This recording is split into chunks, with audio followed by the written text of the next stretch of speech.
Hello and welcome to day 15 of the trading series. Today's trade is going to be reviewing a trade that I took on April 19th of 2024.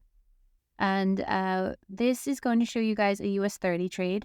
And this, again, is on a 1-minute time frame, the markup that you're looking at, but just keeping in mind that I was using a 15-minute time frame for my levels.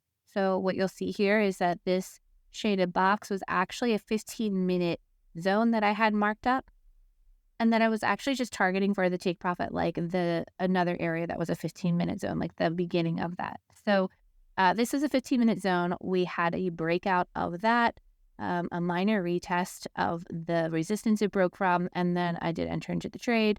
And then the take profit was just slightly below where I was targeting. And you can actually see like price kind of accumulating around where that area was. And that was the start of the next 15-minute zone. So I unfortunately don't have it in these screenshots, but just know that this area was like the start of another 15-minute zone. So I was trading from one breakout to the next zone. So breakout from this zone to the next 15-minute zone. I was entering it on the 1-minute time frame just for a better entry. So let's look at the actual entry itself. What we have here is your 15-minute zone. We have our resistance up here. And then what I did have was some breaking out happening. It did break out pretty early on in here. I did not take the initial breakouts. If you look at the time, for me, indices opens is 9:30. This is just prior to the opening. And I know that just prior, there can be a lot of volatility sometimes, even during opening. I tend to wait a few minutes into opening before I really decide to take a trade, because sometimes this can just be like liquidity grabs that they kind of grab, try and do some fake out for the retail traders, and then the market ends up going in the direction it's supposed to for the day. In this case, it actually was correct, but you never really know. So I like to wait until a few minutes past market opening, once the market kind of settles back down. In this case, though, it did break out prior, just a little bit earlier to market opening. It did come with two sets of bullish smiley faces with those breakouts. It also did have a nice little retest, and this is where I was interested in getting in. So the market breaks out, comes back, retest this broken resistance, now becoming a support, and then gives this really, really strong bullish candle, along with another upright smiley face indicating that there is indeed bullish momentum.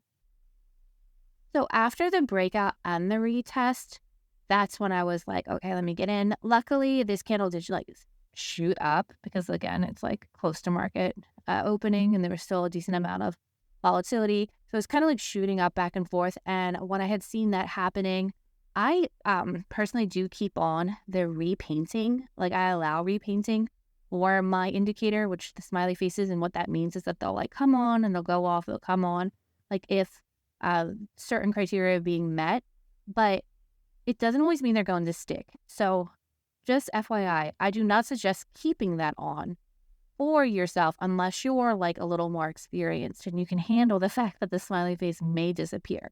Because you shouldn't be taking every smiley face. That's a really dumb way to trade this indicator. You should be using your analysis first, your price action, and then using the indicator to help as a confluence. That's what I do. So it doesn't matter to me if this smiley face had disappeared. I still would have been happy with my trade because of the fact that I had the breakout and the retest and the momentum of the market pushing up. The smiley face is the least of my concerns here, just because I was content with my price action analysis. The smiley face just helps as a confluence. So if you cannot in your heart say that you understand why you're taking a trade and you're just doing it blindly based off of smiley faces, if you're in the community and you have access to this indicator, please know that you shouldn't be doing it that way. And I'm not doing that. I know it looks easy, you just see me, mark up a chart and put a smiley face on, but it's not at all what I'm doing. And these, it doesn't matter to me whether the print would have stuck or not. I would have still stood by my analysis. So make sure that you're able to say the same about your trades. Okay, my rant on that is done. What I would like to say, though, is I do keep repainting on these, which means that they'll kind of print and disappear. In this case, it did stick at the end, but I was able to get in at a better price because I did see the smiley face forming, which always gave me a little extra bump in confidence. And I already, like I said, was confident in my breakout and then the retest and just seeing the momentum of how strong this candle was, I was willing to take this trade. So I entered around that price point that you're seeing where the entry is. My stop loss was actually pretty nice. I was able to go just under the retest, slightly into the zone just in case, but under the retest. That allowed me to be able to have a lot nicer reward. So I was able to get a 4R out of this trade. And like I said, I was just targeting the bottom of the next zone that was like on the 15-minute time frame. So this whole area in here was like a zone on the 15-minute time frame. And I was just targeting just below it because a 4R is fantastic for me. And I wasn't really trying to like push my luck. I like to go with a more probable outcome and just kind of like go right below where I thought it might go. So that was this trade. It's a pretty clean breakout retest. Not much more to it other than I was using a higher time frame. So just remember, these levels that I'm talking about, they were based off of a 15-minute time frame, and I was just using the 1-minute time frame to be able to get in a little bit earlier. This was a Friday that I was trading, and I've talked about this in the other videos, so you guys can see that's what that trade looked like. I did have a second trade here. It would look like it was probably like because it's $43, it's probably just like a break even type of trade. I didn't submit a markup for that little trade though, but my assumptions, it was probably like a break-even type of trade. But this is a Friday, and I did talk about this on a previous Friday. This is the third week now that I'm showing of Strategy Wars. So you can see for this 50K account that I had started for Strategy Wars, I'm showing the monthly here. This is just showing you guys from the time that I had opened the live account and like what the monthly on it looks like, because I do this in order to stay transparent so you guys know like all my trades are off of one account. I'm not just like cherry picking and just like pulling trades out of random accounts. So yeah, this was what that monthly had looked like up to the 19th. So yeah, so I'd earned about 19,000 on this account at this point in time. So you guys can see here at the end, yeah, 19,000 in the account. So the account was up to about 69,000 in that few weeks that I was trading. Really happy with this amount. I had a few people comment to me that it felt low. I just think that they probably thought that I felt low because I am on a 50K account, and I guess you're used to seeing a 100K account.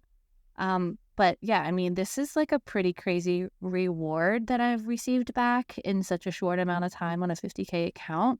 So I was actually pretty proud of myself, although I had some people say like, why is your trading look so low this month? I was pretty happy with my profits. I was still able to get my goal profit for the month off a 50K account that I like normally would want with a 100K account. So I was actually really proud of myself because that takes like double the work. But yeah, anyway, I thought that was kind of funny. And it does still go into the following week. So you'll see that in the remaining videos of this series that will continue to go on. And you guys can see where I do end up stopping this account at.